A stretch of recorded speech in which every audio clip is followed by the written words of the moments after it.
Bayangkan Anda lagi melaju di jalan tol. Kecepatan 100 km per jam ya? Kencang itu, sangat kencang. Betul. Terus tiba-tiba, di depan Anda ada truk muatan berat yang ngerem mendadak. Wah, itu mimpi buruk. Pasti. Anda injak rem sekuat tenaga, ban menjerit, tapi Anda tahu, tabrakan ini ya udah nggak bisa dihindari lagi. Benar-benar situasi yang fatal. Nah, di detik-detik mengerikan itu, Anda berharap dilindungi oleh apa?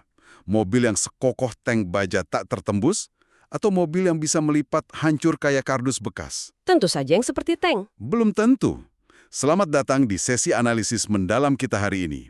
Untuk Anda yang sedang mendengarkan, siapkan diri Anda. Kita akan membedah tumpukan presentasi 15 slide yang luar biasa provokatif. Ya, temanya hari ini adalah mitos otomotif terbesar. Kokoh berarti aman. Tepat. Kita akan membenturkan fisika murni melawan realita jalanan yang paling ekstrim. Dan saya tegaskan dari awal, saya berdiri tegak di tim cangkang telur alias monocoque. Wah, Anda terlalu percaya teori. Keselamatan bagi saya itu sains modern, perhitungan zona remukan, dan memastikan jantung Anda tetap berdetak setelah tabrakan. Bukan sekedar memastikan cat bodi mobil Anda tetap mulus. Saya harus langsung menyela Anda di sini, karena untuk Anda yang mendengarkan dan tahu kerasnya realita di lapangan, Anda pasti akan berpihak pada saya. Oh ya, silakan buktikan. Saya adalah pembela tim sasis besi, alias leather frame. Anda boleh memuja sains laboratorium Eropa Anda itu, tapi saya bicara soal durabilitas absolut. Durabilitas yang berbahaya. Berbahaya bagaimana? Saya bicara tentang mesin yang menaklukkan infrastruktur hancur lebur, melawan banjir, dan kasih dominasi psikologis di jalan raya. Mobil di dunia nyata itu bukan kalkulator fisika di atas kertas. Mobil itu alat bertahan hidup. Alat bertahan hidup yang justru bisa jadi peti mati berjalan Anda. Mari kita buktikan. Buka presentasi ini. Kita mulai dari slide pertama. Mari kita lihat. Di visual pertama ini, Anda melihat sebuah SUV hitam berotot yang masih sangat utuh. Tapi, dia berhadapan dengan sebuah crossover perak yang hancur lebur tak berbentuk di area rongsokan. Nah, coba Anda amati baik-baik SUV hitam itu. Nggak ada satupun panel baja yang bengkok. Memang kelihatannya utuh. Bempernya bahkan nggak lecet kan? Itulah definisi mutlak dari keamanan absolut. Kalau Anda ada di dalam kendaraan yang bahkan nggak bergeming saat ditabrak keras, Anda aman. Itu kesimpulan yang terlalu cepat. Crossover perak di depannya itu kan hancur total.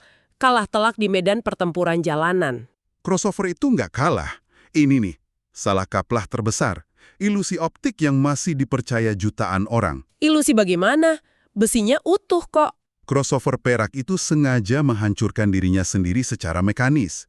Untuk Anda yang mendengarkan, biar saya kasih analogi supaya ini masuk akal. Silakan. Bayangkan Anda menjatuhkan dua benda dari atap gedung tinggi. Satu, berangkas besi tebal. Dua, kotak kardus berisi busa. Oke, terus? Di dalam masing-masing kotak itu, Anda taruh sebutir telur mentah. Pas jatuh membentur aspal, berangkas besi itu utuh tak tergores. Tapi telurnya? Telurnya pasti pecah, kala benturan dari dalam. Tepat sekali, hancur lebur. Sebaliknya, kotak kardus itu penyok dan rusak parah, tapi telurnya utuh sempurna di dalam busa. Tapi kan mobil bukan kardus. Analogi fisiknya sama. SUV hitam Anda adalah berangkas itu. Dia melindungi besinya, bukan manusianya. Ini mengakhiri slide 1. Mari lanjut ke slide 2. Sekarang kita masuk ke habitat arsitektur masa depan. Di visual kedua ini, Anda melihat SUV perak mulus melaju membelah kota futuristik yang bercahaya. Kota fiksi yang terlalu sempurna. Tapi perhatikan sorotan visual pada kesatuan strukturalnya. Nggak ada sasis terpisah di sini? Iya, bodi dan kerangkanya dilebur. Betul, dilebur jadi satu cangkang pelindung berkekuatan tinggi. Desain monocoque ini memberikan stabilitas urban, kenyamanan tanpa guncangan, dan yang paling penting, pengendalian presisi layaknya sedan. Habitat arsitektur masa depan? Tentu saja. Itu terlihat indah di utopia fiksi dengan aspal yang lebih rata dari cermin kamar mandi Anda. Ini bukan cuma soal aspal rata. Tapi desain cangkang bersatu seperti itu memang cuma berjaya kalau jalanannya sempurna. Realitanya untuk kita, jalanan sempurna itu mitos belaka. Ada kok jalan tol yang mulus? Ya, tapi begitu Anda bawa arsitektur rapuh itu keluar dari kota fiksi ini dan ketemu lubang jalan raya, mobil itu bakal mulai menangis kesakitan. Menangis, ribuan titik las robotik pada monokok justru memberikannya kekakuan torsional. Itu bikin mobil mencengkram aspal di kecepatan tinggi.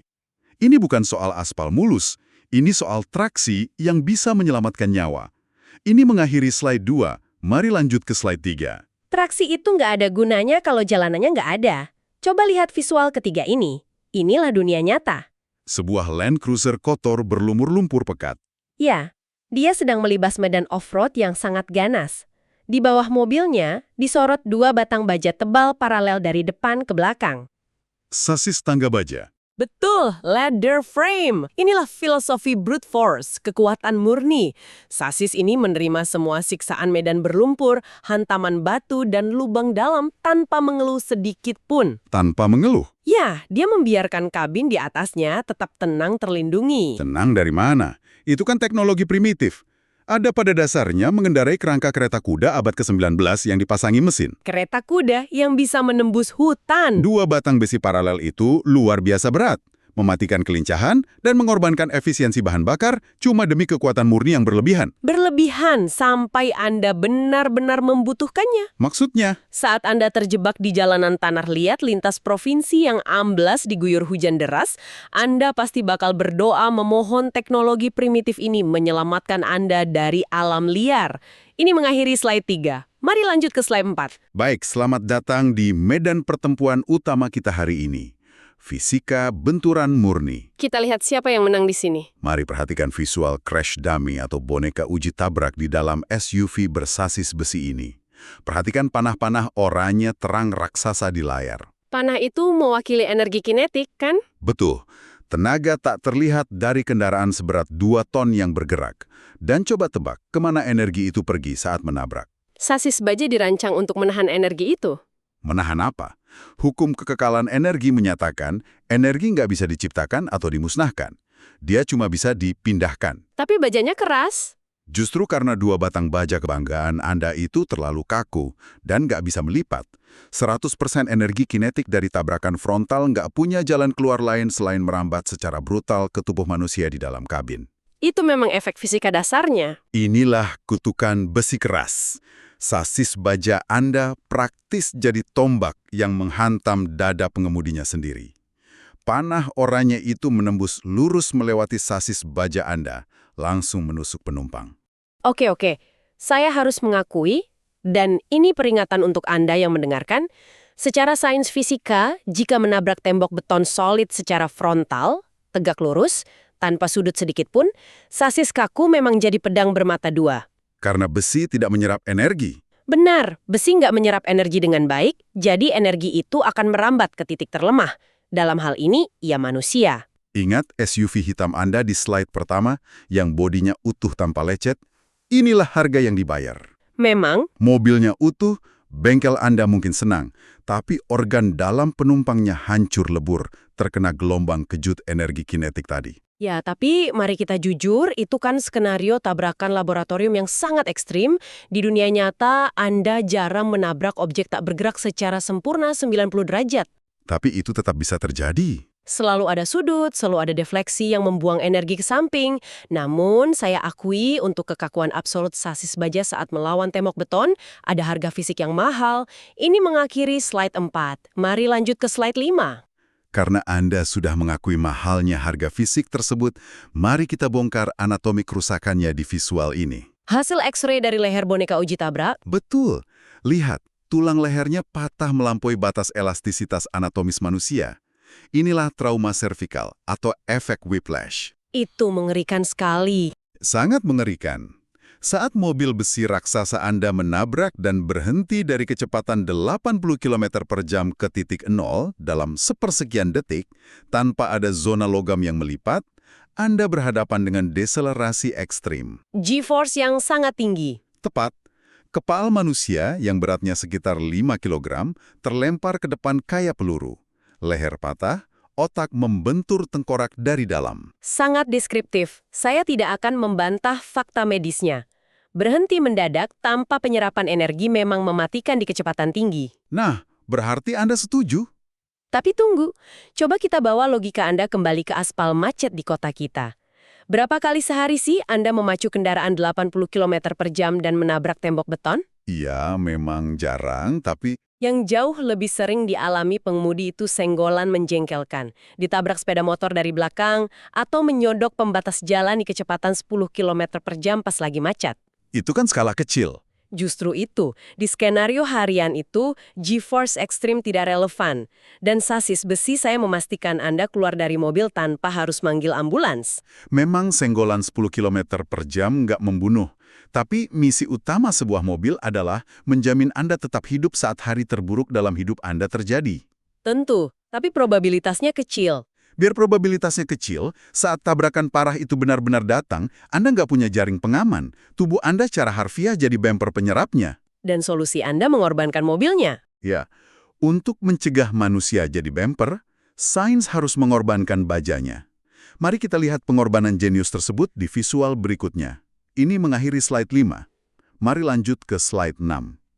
Nah, inilah solusi brilian dari sains material modern. Struktur cangkang telur yang selalu Anda remehkan. Oh, mobil yang bisa melipat ini? Perhatikan visual mobil perak yang melipat rapi ke dalam kayak alat musik akordeon ini. Lihat grafis perisai hijau cerah yang mengisolasi area kabin. Mekanismenya sangat terukur. Terukur untuk hancur. Tahap 1, logam bagian depan melipat secara terkontrol. Tahap 2, pelipatan ini memakan waktu milidetik yang berharga untuk memecah energi kinetik sebelum mencapai kaca depan. Dan tahap 3-nya? Tahap 3, kabin penumpang terlindungi dalam cangkang yang keras. Inilah engineer destruction. Kita dengan sengaja merekayasa baja depan untuk bunuh diri secara struktural demi memangkas G-force mematikan. Merekayasa untuk bunuh diri secara struktural. Anda ini terlalu romantis dengan sains. Romantis. Ini menyelamatkan nyawa. Mari kita bicarakan realita finansial yang pahit untuk Anda yang mendengarkan. Rekayasa pengorbanan ini memang luar biasa di atas kertas laboratorium. Dan di jalan raya, Tunggu dulu, di jalanan sesungguhnya, pas Anda cuma menyenggol tiang listrik saat parkir atau disundul pelan di lampu merah, apa yang terjadi? Separuh bodi depan mobil monokok Anda hancur berantakan karena memang didesain untuk melipat. itu demi menyerap energi. Tapi sensor radarnya pecah, braketnya patah, kap mesinnya melengkung, senggolan bodoh di kecepatan 15 km per jam bisa menuntut biaya perbaikan puluhan juta rupiah. Keselamatan memang ada harganya. Sementara kalau Anda pakai leather frame, hantaman yang sama mungkin cuma menggores cat di bemper besi. Anda bisa poles ulang di bengkel pinggir jalan cuma dengan harga Rp50.000. Anda serius membandingkan tagihan bengkel Rp50.000 dengan harga nyawa istri dan anak Anda di dalam mobil? Saya membandingkan frekuensi kejadiannya. Saya sangat menyayangi nyawa, tapi saya juga rasional melihat kepraktisan hidup sehari-hari yang dikuras oleh kerapuhan mobil modern Anda itu. Ini mengakhiri slide 6. Mari lanjut ke slide 7. Oke, kalau Anda bicara soal kepraktisan, kita masuk ke medan pertempuran kedua. Ini justru mengekspos betapa nggak praktisnya sasis baja di jalan bebas hambatan. Oh iya, bagian mana yang nggak praktis? Dinamika handling dan body roll. Coba Anda tatat visual SUV berat ini. Dia miring ekstrem sampai dua rodanya terangkat melayang dari aspal saat mencoba banting setir. Itu karena manuver yang salah? Bukan! Lihat segitiga kuning yang menjulang tinggi itu. Itu adalah center of gravity atau titik berat. Di mobil leather frame, bodinya kan dipasang menumpuk di atas sasis baja. Memang desainnya begitu. Dan itu menciptakan titik berat yang sangat tinggi. Saat Anda melaju 100 km per jam di jalan tol dan harus banting setir mendadak, momentum ini menciptakan efek pendulum raksasa. Kalau banting setir yang terlalu kasar ya pasti miring. Bodi mobil terlempar ke samping, limbung parah, dan Anda langsung berhadapan dengan resiko rollover. Mobil terbalik dan berguling-guling di jalan tol. Ini bahaya laten. Terbalik berguling-guling? Itu terjadi karena pengemudinya nggak tahu apa yang dia kemudikan. Anda menyalahkan palu yang memukul jari Anda sendiri. Masa menyalahkan pengemudi? Fisikanya yang salah. Kalau Anda sedang bawa mobil sport di sirkuit balap. Tapi rintangan di jalan kan nggak peduli Anda lagi bawa mobil apa, Anda harus menghindar secepat mungkin. Anda menghindar dengan antisipasi, bukan kepanikan. Kalau Anda bawa kendaraan bersasis baja yang tinggi dan berat, Anda harus lihat jauh ke depan, jaga jarak, dan injak rem. Nggak selalu ada waktu buat ngerem. Makanya jangan lakukan manuver banting setir panik kayak orang kesurupan. Karakter kendaraannya berbeda. Mengemudikan leather frame itu butuh kedewasaan, bukan refleks agresif. Kedewasaan nggak bakal menyelamatkan Anda saat ada anak kecil tiba-tiba lari menyeberang jalan dari balik truk parkir. Di detik itu, Anda butuh mobil yang menuruti refleks tajam Anda, bukan mobil yang mengancam membunuh Anda saat Anda banting setir. Ini mengakhiri slide 7. Mari lanjut ke slide 8. Dan inilah jawaban untuk detik kritis yang saya sebutkan tadi. Lihat visual mobil SUV monokok ini. Dia bermanuver tajam membelah jalanan di tengah hujan deras. Sangat lincah kelihatannya. Sangat. Grafis titik berat hijau itu posisinya sangat rendah, tertanam di dasar kendaraan. Kenapa? Karena nggak ada sasis baja tebal yang menumpuk di bawahnya. Iya, jadi lebih ceper. Ini memungkinkan keamanan aktif. Keselamatan tertinggi Atu bukanlah sekedar bertahan saat ditabrak, tapi bermanuver lincah untuk menghindari benturan itu sama sekali. Keamanan aktif. Dengan sasis yang terintegrasi, mobil ini nggak limbung. Anda banting setir seketika, mobil menurut dengan traksi sempurna. Di kamus saya, itu justru pemuat orang arogan. Arogan bagaimana? Fitur ini jelas-jelas menyelamatkan nyawa penggunanya. Karena teknologi handling mutakhir ini justru memanjakan saraf pengemudi. Mobil-mobil monokok canggih bikin pengemudi amatir merasa seolah mobilnya bisa ngelawan hukum alam. Mereka merasa aman. Mereka merasa sangat stabil, jadi mulailah mereka menyetir dengan ugal-ugalan. Komplesen. Memacu mobil 120 km per jam di jalan tol yang tergenang air hujan. Tapi mobilnya mampu. Pada akhirnya, serendah apapun titik berat Anda, kalau ban Anda terkena aquaplaning atau mengambang di atas genangan air, Anda cuma seonggok besi canggih yang berselancar tanpa kendali menuju dinding beton. Mobil canggih seringkali melahirkan pengemudi yang bodoh. Itu sinisme tindak tinggi. Saya sih lebih milih pengemudi yang sedikit terlalu percaya diri dengan mobil yang bisa bermanuver daripada pengemudi sadar yang nggak bisa ngapa-ngapain karena mobilnya terlalu kaku buat belok tajam. Terserah Anda. Tapi, kalau kita bicara soal batas fisik kendaraan, mari kita lihat siksaan macam apa yang diklaim sasis Anda mampu tahan. Ini mengakhiri slide 8. Mari lanjut ke slide 9. Nah, akhirnya kita tiba di zona pembantaian Anda. Sekarang giliran saya yang menyerang telak. Durabilitas tanpa kompromi. Silahkan. Perhatikan bagian bawah sasis SUV di visual ini. Sasis tangga baja murni sedang menaklukkan bebatuan tajam asimetris. Dia menangkis hantaman dari bawah yang disimbolkan sama panah-panah kuning dan orangnya itu. Ya, untuk off-road memang terlihat kuat. Mari kita tinggalkan laboratorium Eropa yang bersih itu. Ini adalah realita jalanan di Indonesia. Lubang aspal sebesar kawah, jalanan tambang, dan aspal lintas provinsi yang hancur bergelombang digilas truk-truk overdimension overload. Saya akui, infrastruktur kita menantang. Sangat menantang. Sasis leather frame dirancang khusus untuk menerjang semua kawah maut ini di kecepatan 80 km per jam tanpa berkedip. Memang kuat, tapi suspensi independen pada monokok modern juga udah sangat. Jangan potong dulu, karena ini mekanismenya. Mobil monokok canggih Anda itu pada dasarnya kan cuma plat besi yang disambung pakai ribuan titik las pot. Titik las yang sangat kuat, ingat. Iya, tapi bagaimana kalau plat itu dipaksa lewati rute harian yang hancur selama 5 tahun berturut-turut? Besi itu punya fatigue limit, batas kelelahan. Kelelahan logam maksudnya. Betul. Titik las pada bodi menyatu itu bakal mulai melemah karena dipaksa menyerap torsi melintir terus-menerus setiap hari. Hasilnya, sasis mobil Anda mulai melintir secara permanen. Panel dashboard bakal berderit tiap lewat polisi tidur. Bunyi-bunyi plastik itu biasa. Bukan cuma plastik. Pintu mobil Anda lama-lama mulai susah ditutup karena bodinya udah nggak presisi lagi akibat tekanan jalanan buruk. Sementara sasis baja saya, dia memisahkan semua siksaan itu. Batang baja di bawah yang terima siksaan mekanis, sementara kabin tempat Anda duduk itu dipasang di atasnya pakai bantalan karet tebal. Kabin nggak pernah dipaksa melintir. Jadi kabinnya tetap utuh. 20 tahun disiksa di pertambangan pun struktur sasis baja ini bakal tetap sama kokohnya kayak pas keluar dari pabrik. Saya Benci harus mengakuinya. Tapi untuk perdebatan kali ini, saya nggak bisa menyangkal realita metalurgi tersebut. Haha, akhirnya Anda sadar. Untuk penyiksaan struktural jangka panjang di medan yang benar-benar hancur, sasis terpisah emang membebaskan kabin dari tekanan torsi. Sasis murni memang kebal terhadap kelelahan logam ekstrim. Anda menang telak di poin durabilitas ekstrim ini. Ini mengakhiri slide 10. Mari lanjut ke slide 10. Kemenangan itu membawa kita pada keuntungan lain yang sering dilupakan, psikologi keamanan. Psikologi. Ya, coba lihat visual tampilan head-up display atau HUD dari sudut pandang pengemudi di kabin SUV raksasa ini. Posisi pandangnya memang tinggi. Sangat tinggi. Karena bodinya ditumpuk di atas sasis tangga, Anda duduk ekstra 40 cm lebih tinggi dari rata-rata pengguna jalan lainnya. Anda mendominasi pandangan. Dan mengendilkan city car di depannya. Betul. Ini bukan sekedar posisi duduk. Ini ngasih peace of mind absolut. Pengemudi lain di depan cenderung segan lihat grill sebesar lokomotif di spion mereka. Mereka pasti menyingkir otomatis. Segan. Atau justru teror.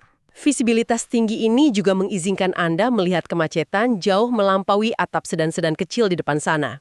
Saya peringatkan Anda yang mendengarkan, ini sama sekali bukan keuntungan taktis. Ini adalah ilusi intimidatif yang sangat mematikan. Ilusi bagaimana? Pandangan saya jelas lebih luas kok. Posisi duduk tinggi ini menipu reseptor kecepatan di otak pengemudi. Dia memanipulasi kewarasan Anda.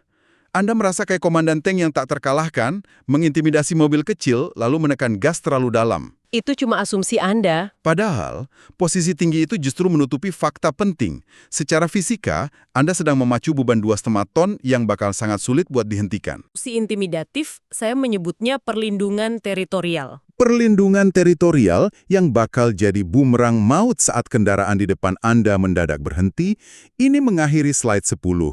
Mari lanjut ke slide 11. Dan inilah manifestasi langsung dari bumerang ilusi tersebut. Medan pertempuran krusial kita yang lain. Fisika bobot dan jarak pengereman. Mari kita bahas pengereman. Tatap visual mengerikan ini.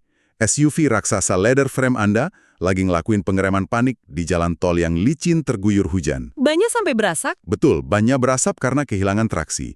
Dan coba lihat zona bahaya berwarna merah menyala yang luar biasa panjang membentang di depannya. Ini matematika dingin yang tak bisa Anda elak. Sebentar, rem modern pada SUV bongsor itu udah pakai cakram ganda berventilasi loh. Cakram ganda sehebat apapun nggak bisa menipu rumus fisika. Energi kinetik sama dengan setengah kali massa kali kecepatan kuadrat. Sasis tangga baja paralel itu menyumbang ratusan kilogram bobot mati. Unsprung mass, ya. Ya, massa raksasa ini dikalikan kecepatan jalan tol menghasilkan momentum raksasa. Menghentikan SUV bersasis baja di jalan tol basah, itu ibarat nyoba menghentikan badak yang lagi lari kencang di atas lantai licin cuma pakai sandal jepit. Analogi yang agak berlebihan. Premnya bekerja keras, tapi bobotnya mendorong kendaraan buat terus meluncur. Secara faktual, mobil kayak gini butuh jarak pengereman 30% lebih panjang dibanding monokok. 30% itu angka maksimal. Itu angka yang nyata. Dia pada dasarnya adalah bola bowling maut yang siap menyeruduk apapun di depannya. Saya nggak bakal menyanggah hukum inersia Newton. Tentu saja badak butuh waktu lebih lama buat berhenti dibanding kancil. Tapi argumen Anda kembali menyalahkan alatnya. Alatnya memang cacat untuk kecepatan tinggi. Sekali lagi untuk pendengar, ini alasan mutlak kenapa mengendarai SUV besar mewajibkan mental defensif. Anda wajib menjaga jarak aman ekstra. Teori yang bagus. Kalau jarak berhenti butuh 30% lebih panjang, ya Anda berikan ruang 50% lebih jauh dari mobil di depan. Ini murni soal kedisiplinan pengendaranya. Anda nggak bisa nyalahin palu yang berat kalau tukang kayunya ayan dan malah mukul tangannya sendiri. Masalahnya yang sangat mengerikan adalah, jalanan bebas hambatan kita ini dipenuhi oleh tukang kayu yang ceroboh, sering main ponsel, emosian, dan palu yang mereka pegang berbobot nyaris 3 ton, melaju di kecepatan 120 km per jam. Itu resep pembantaian massal. Ini mengakhiri slide 11. Mari lanjut ke slide 12. Sebagai kontras yang sangat drastis dari badak Anda tadi, lihatlah puncak efisiensi pada visual ini. Mobil listrik, EV modern. Ya, EV modern berbasis monokoke yang berhenti sempurna di area hijau, persis di depan zebra cross, tanpa sedikit pun lewatin garis batas basah. Berhenti dengan kepresisian milimeter. Ada sinergi luar biasa di sini. Tanpa sasis besi yang membebani, efisiensi massa ringan dipadukan dengan rem regeneratif motor listrik dan rem mekanis presisi. Hasilnya, kendali penuh. Memang sangat responsif. Anda bisa ngentiin kendaraan dari 100 km per jam ke titik nol dalam jarak yang nggak masuk akal pendeknya. Inilah yang secara harafiah mencegah tabrakan beruntun dan nyelamatin nyawa pejalan kaki. Sangat elegan. Tepuk tangan untuk para insinyur EV Anda itu. Tapi, mari kita lihat seberapa elegan mobil Chopper masa depan ini pas badai tropis datang. Mulai lagi skenario ekstrimnya. Silakan Anda pamerkan rem presisi milimeter Anda itu pas berhadapan sama banjir dadakan setinggi 50 cm yang nenggelemin jalanan kota Jakarta. Itu kondisi yang sangat spesifik. Coba kita lihat apakah motor listrik dan bodi terintegrasi Anda masih bisa menyala di air keruh berlumpur, sementara itu traktor diesel leather frame saya bakal melenggang santai membelah ombak banjir tanpa ragu sedikit pun. Anda selalu membawa skenario ke level bencana alam. Banjir sedalam itu kan anomali cuaca ekstrim, bukan rutinitas mengemudi harian jutaan orang. Ini mengakhiri slide 12. Mari lanjut ke slide 13. Dan kalau kita kembali ke alasan fundamental, kenapa manusia membeli mobil, mari kita bicara soal rutinitas harian dan kenyamanan keluarga. Kenyamanan selalu jadi nilai jual yang manis. Lihat visual keluarga yang tersenyum nyaman di dalam kabin crossover ini. Pada akhirnya, untuk peruntukan harian di kota atau tol panjang, monokok adalah pemenang absolutnya. Pemenang untuk aspal rata. Dia kasih kombinasi sempurna. Keselamatan pasca benturan yang sangat aman berkat cangkang utuh, peredaman suspensi independen yang menyerap getaran aspal mikroskopis, dan nggak ada guncangan body roll. Nggak ada guncangan sama sekali. Anak-anak Anda nggak bakal mabuk darat akibat ayunan mengayun kayak kapal laut yang selalu nempel pada sasis leather frame. Ini adalah kemenangan pamungkas untuk kehidupan sipil modern kita. Sungguh visual yang menghangatkan hati. Saya hampir meneteskan air mata melihatnya. Memang ini yang dicari keluarga. Crossover itu memang benar-benar keajaiban dunia. Ya, selama Anda dan keluarga bahagia Anda itu berjanji untuk tidak pernah, sekalipun meninggalkan aspal kota yang dirawat mulus oleh pemerintah. Tentu saja mereka bisa keluar kota. Senyum di wajah mereka bakal luntur seketika, tergantikan oleh penderitaan dan guncangan brutal dari suspensi ringan yang jebol. Ini mengakhiri slide 13. Mari lanjut ke slide 14. Karena pada akhirnya, silakan tatap visual ini. Inilah medan di mana ego modernitas mobil cangkang telur Anda bakal remuk tak bersisa. Wah, visual yang sangat kotor. Sebuah SUV pekerja keras, kotor, berlapis lumpur tebal, sedang merangsek menyeberangi jalanan tanah yang benar-benar amblas dan dilanda banjir bandang. Iya, untuk situasi itu saya akui. Inilah utilitas murni. Imunitas mutlak terhadap kehancuran infrastruktur dengan ground clearance yang absolut dan sasis baja tangguh, kendaraan ini tembus rintangan air dan batu tanpa sedikit pun rasa takut. Usia pakainya juga panjang di medan sana. Operasional tambang batu bara, dan dia bakal tetap hidup melayani Anda. Coba bawa mobil pintar Eropa Anda ke sini, rangkanya bakal terbelah dua di minggu pertama. Saya harus menelan ego saya di sini. Saya menatap visual ini dan menaruh rasa hormat yang mendalam. Pilihan yang bijak. Iya, ketika jalanan nggak lagi berbentuk jalanan, ketika aspal hilang ditelan lumpur dan air, sasis baja murni adalah raja yang tidak tertandingi. Saya nggak bisa ngebantahnya. Alam liar memang menuntut struktur yang berbeda. Untuk fungsionalitas perintis ekstrim, alam liar menuntut struktur yang mampu melawan kekejaman bumi. Pekerjaan berat memang butuh alat yang berat. Ini mengakhiri slide 14. Mari lanjut ke slide 15. Perdebatan yang luar biasa memeras tenaga hari ini. Kita tiba di matriks penghujung pembedahan kita. Matriks keputusan akhir di layar penuh ini memisahkan secara diametral kubu tim monokoke atau cangkang telur berhadapan sama tim leather frame atau sasis besi. Perseteruan yang sangat sengit dari tadi. Tapi, setelah berdebat habis-habisan membedah batas fisika dan material jalanan, saya rasa perseteruan kita harus mereda di titik konsensus ini. Saya setuju.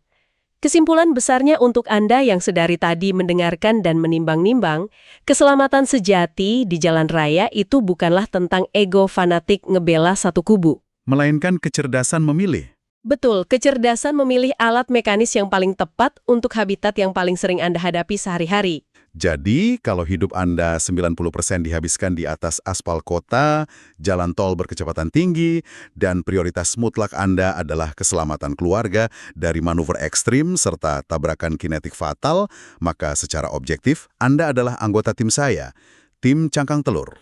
Namun sebaliknya, kalau definisi rasa aman Anda adalah garansi absolut bahwa kendaraan Anda nggak bakal pernah patah arang pas membelah perkebunan sawit, kebal penyiksaan jalan antar provinsi yang berlubang kayak kawah, bisa selamat dari kepungan banjir, dan punya ketahanan logam untuk diwariskan ke generasi berikutnya, Maka mereka masuk tim Anda. iya, silakan bergabung dengan kubu saya, tim Sasis Besi. Tantangan dari kami berdua untuk Anda, renungkan secara jujur realita aspal yang Anda injak setiap hari. Di tim mana Anda sebenarnya berada? Jangan membeli kendaraan berdasarkan status sosial atau fantasi iklan televisi saja. Pilihlah mesin yang sesuai dengan realita keras pijakan Anda. Ini mengakhiri slide 15. Sesi analisis mendalam yang sangat intens, teknis, dan membuka mata. Kita udah menguliti dua kutub otomotif, mulai dari urusan transfer energi kinetik tabrakan sampai batas daya tahan logam di lubang tambang. Pembahasan yang sangat komprehensif. Namun, sebelum kami benar-benar berpamitan dari diskusi kita hari ini, ada satu pemikiran provokatif yang ingin saya lempar untuk Anda renungkan di rumah. Sesuatu yang berada di luar batasan slide presentasi kita. Oh ya, mari kita dengar apa itu. Ilmu material otomotif saat ini kan sedang melompat secara eksponensial. Kita mulai melihat material komposit kayak serat karbon atau carbon fiber. Materian yang sangat mahal itu. Super ringan tapi luar biasa kuat. Biasanya eksklusif untuk Formula 1, tapi sekarang mulai direkayasa biar bisa murah untuk kendaraan komersial. Menarik. Nah, pertanyaannya, untuk Anda renungkan, mungkinkah dalam 10 atau 15 tahun ke depan, sains bakal ngelahirin struktur hibrida baru? Maksudnya gabungan keduanya? Ya, sebuah sasis yang seringan dan selentur cangkang telur buat nyerap 100% G-force tabrakan, tapi secara magis punya daya tahan badak yang kebal terhadap semua siksaan jalan rusak layaknya sasis besi. Kalau insinyur otomotif masa depan benar-benar berhasil ngeramu material utopia itu dan menjualnya dengan harga yang terjangkau oleh publik kita, Maka apa yang terjadi? saya rasa perdebatan berapi-api kita hari ini bakal resmi menjadi sejarah kuno. Debat sasis ini akan jadi usang selamanya. Sangat menarik untuk menantikan masa depan otomotif itu.